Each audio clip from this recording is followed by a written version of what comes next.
За чамаа би ундаа ухаа болиг шилжлээ шүү дээ. Тэгэхээр нөгөө талд чи дахиад альтернатив байх хэрэгтэй шүү дээ. Өөр нэг байдлаар нэг таашаалаа орлуулах шаардлагатай болно шүү дээ. Тэр нэг амтыг.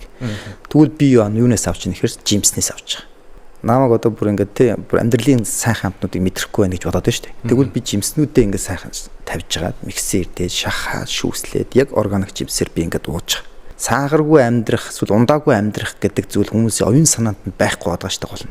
Гэтэ би юу вэ? Амьдралын гоё юмыг хаанаас авах вэ?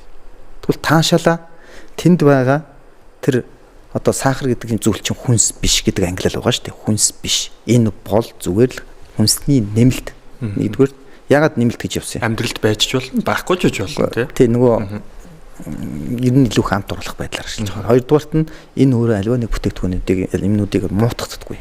Тэгэхээр бүх төрлийн чанамлууд янз бүрийн юмуд сахартай байж ч мууддаггүй шүү дээ. Сахарт тарг мууддаггүй.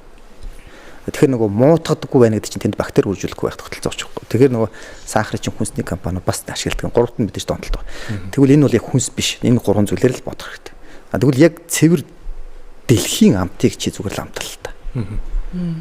Органик. Тийм. Дэлхий одоо магадгүй те бурхан гэж юу гэдэг бол тэр дэлхий биднэрт ийм амтыг бэлгэлцсэн байхгүй. Жимснээс авч болноо ч. Жимсийг цэврээр нь ингээд шахалж байгаа гэхэд чинь нэг юу болж юм гэхээр тэр хальслахгүйгээр чи тэр дотор миксэрж болж байна.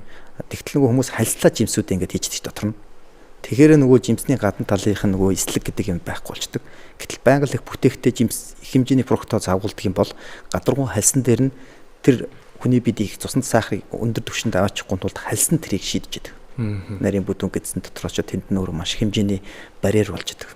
Нарийн гэдсээр шууд сахар орохгүй нэг нь жимсний хальсан өөрөө ингээд барьерталчаараа үндсэн сахараа оруулахтаа хүртэл яг багаар оруулж идэг. Тэгвэл хальслаад идчихвэл тэр нь сахар хэсгээд. Гэх мэтлэнгээр нөгөө эдэлтийн хувьд бол жимсийг уух биш ид гэдэг урлаг болоод шүү дээ. Урлаг болоод байна. Ядчилын сахарыг чи өсөхгүй бол олон төрлийн өглөөний хооллолтыг яаж эхлүүлэхгүйгээд сүүл тэр ютуберч нар яриад байгаа үстэй.